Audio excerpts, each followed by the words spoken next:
Okay, we're going to look at this study about the effects of vitamin K2 on progression of atherosclerosis. This was done in 2015, and the title is Effective Vitamin K2 on Progression of Atherosclerosis and Vascular Calcification in Non-Dialyzed Patients with Chronic Kidney Disease, stages 3 to 5. So it's looking at heart disease and calcification, which is plaques in the arteries. But this is specifically on patients with kidney disease. In abstract introduction, observational studies have shown that high dietary intake of vitamin K2 is associated with reduced risk of coronary vascular disease and vascular calcification. Okay, so it's talking about studies from the past, observational studies. Objectives, we assess the effect of vitamin K2 substitution on the progression of atherosclerosis and calcification in non-dialyzed patients with CKD stages 3 to 5. Patient methods, the study included 42 non-dialyzed patients with chronic kidney disease. The following measurements were taken at baseline and after 270 plus or minus 12 days of supplementation with vitamin K2 at a dose of 90 micrograms.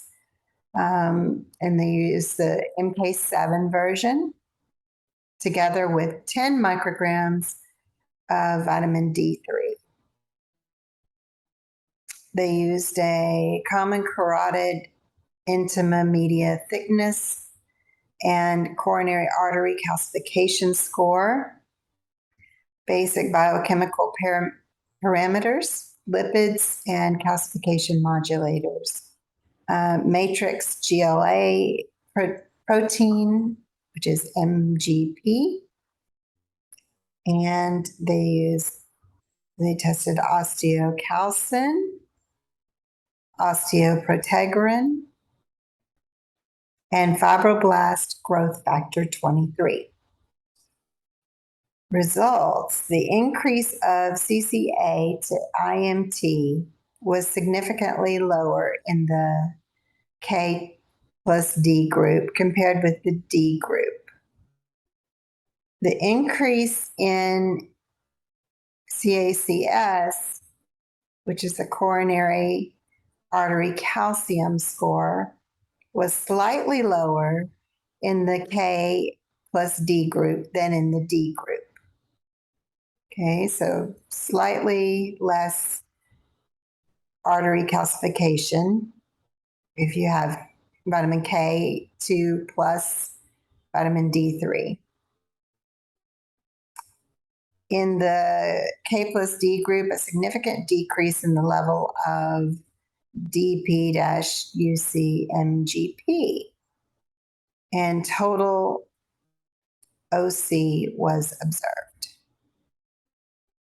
Osteocalcin, significant decrease in osteocalcin was observed. Okay, conclusions. A 270-day course of vitamin K2 administered in patients with chronic kidney disease may reduce the progression of atherosclerosis, but does not significantly affect the progression of calcification. Vitamin K2 significantly changes the levels of calcification promoters and inhibitors, DP-UCMGP, osteocalcin, and OPG, osteoprotegerin. Okay, so that's some evidence for decrease in atherosclerosis, but it didn't show much difference in calcification. So that's an interesting article if you want to find it and read it for yourself. You can look here on PubMed.